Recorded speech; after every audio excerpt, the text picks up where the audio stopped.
They're out there, Mike. Where? Everywhere. Hey, welcome back to ScreenCrush. I'm Colton Ogburn, and these are all of the Easter eggs, references, and little things you might have missed in the Five Nights at Freddy's 2 trailer. And hey, be sure to check out ScreenCrush on all major podcasting platforms and check out our merch store, link in the description below. Okay, so Five Nights at Freddy's is of course a beloved horror game turned motion picture. The first film definitely took some creative liberties with the game's story and made it very much its own thing, while still staying true to a lot of the classic story beats and scares that fans had come to expect. So, the first movie introduced us to Mike Schmidt as a down-on-his-luck young dad raising his younger sister Abby after the death of their parents. He is haunted by dreams of his younger brother Garrett, who was abducted when they were kids. And he is struggling to keep custody of Abby from their vindictive Aunt Jane, who is seeking to institutionalize Mike. Now, Mike is desperate for work, so he gets a job through a career counselor, Steve Raglan, as the night security guard at the now closed Freddy Fazbear's Pizza. Now, the place has been abandoned since the 1980s due to a string of child disappearances. The restaurant's animatronics, Freddy, Bonnie, Chica, Foxy, and Golden Freddy, come to life at night because they are possessed by the dead children. Now, in that first film, we see a group of vandals who were hired by Aunt Jane to make Mike look bad. They break into the place and they are violently murdered by the animatronics. Now, surprisingly, they don't harm Abby and she begins to bond with them. Vanessa, a local police officer, frequently shows up at the pizzeria and seems to know more than she is letting on. Now, she does warn Mike to be cautious, but she avoids giving direct answers about what exactly is going on. And as we'll later learn, she knows all about the animatronics. Now, in Mike's dreams, we see the spirits of the kids offer to help him find Garrett if they let them have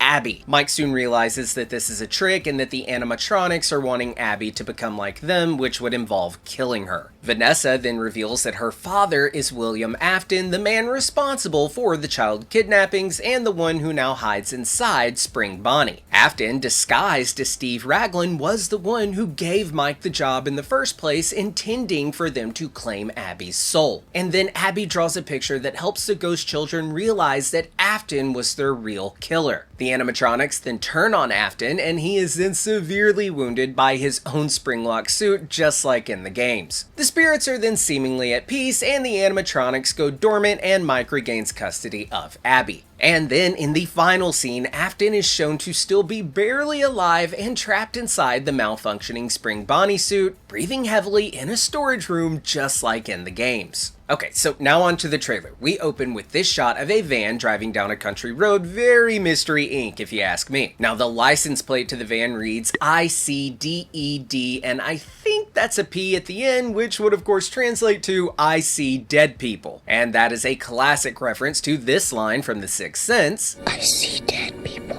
But more importantly, it is a reference to Abby being able to see the dead children's spirits behind the animatronics.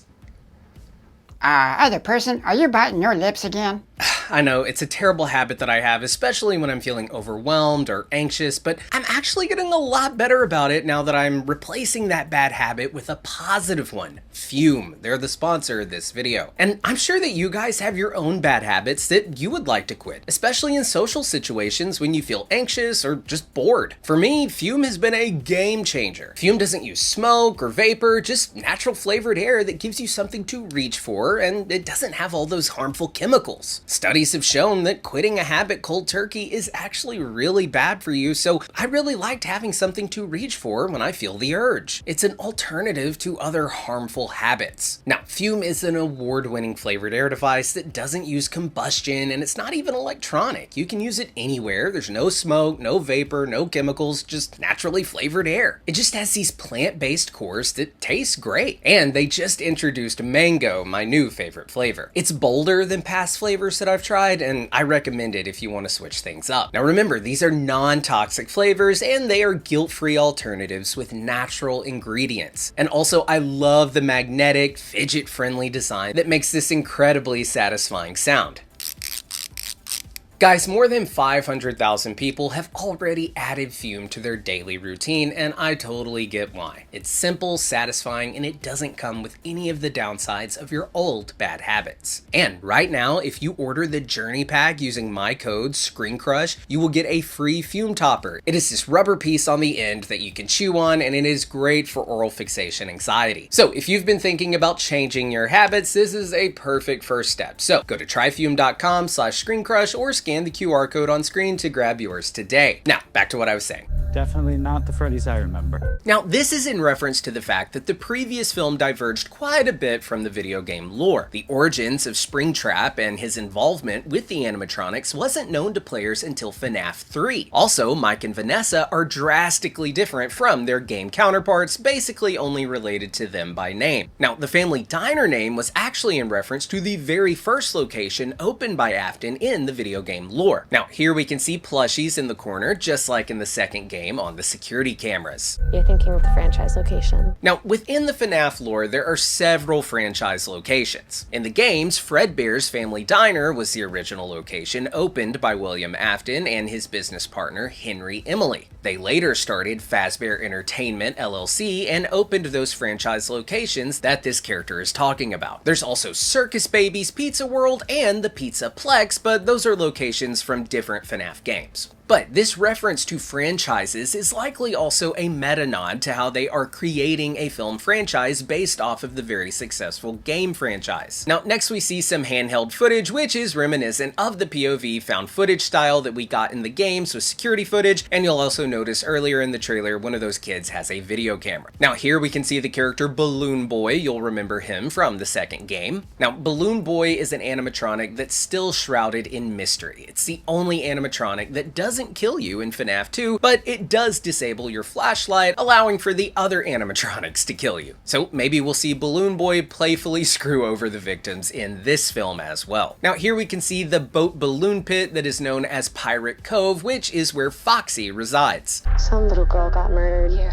So this could be a big hint at the plot of this movie. In the games, William Afton got a taste for murder at the first Family Diner location. This little girl could be his first victim, Charlotte Emily, the daughter of his old business partner. You see, in the games, Charlotte possessed the puppet animatronic, which we will talk about here in a sec. Now, next we see this music box, and in the game, you have to keep this music box playing or the puppet will attack you. Here we can see that Abby has become obsessed. This is similar to that of William and his obsession and how this place haunts them both. We even see Abby putting together tiny animatronics and working on robotics just like Afton does in the games. However, for Afton, it was an obsession to stay immortal so he can keep killing, but for Abby, she sees the animatronics as friends and wants to be with them again. Now, Abby's room is covered in drawings that look like the classic drawings that we have seen in the games. This story that you're gonna fix those animatronics, it's only giving her false hope. So here we find out that Mike and Vanessa haven't told Abby the full truth about what happened in that first movie. While Mike and Vanessa are traumatized from the events of last year, Abby longs for the animatronics, which she thinks are her friends. Now, Mike has promised to fix them, which could be a cool twist from the games. Now, in FNAF 4, the little boy, known as the Crying Child, is killed and comforted by his gold Fredbear plush in the afterlife. The real identity of the soul possessing this plush is still up for debate, but it delivers the line, "I will put you back together," kind of like fixing something. So without getting in too deep with the FNAF lore, the Crying Child and his soul do become the pseudo-protagonist or the focus of the games from that point on, with different characters attempting to fix him. Animatronics trying to fix this dead human. Now, Mike might be the reverse of that. If he keeps this promise to Abby, he'd be a human trying to fix the dead possessed animatronics. Now, this fast talker that we're seeing used was actually invented for the movie, but it's very reminiscent to the walkie-talkies that we see used in Security Breach to communicate with the rock star Freddy. It's even been theorized that the puppet might actually be the one communicating with Abby through this device, much like how Vanny intercepted communication from Freddy in the games. A villain masking as a hero.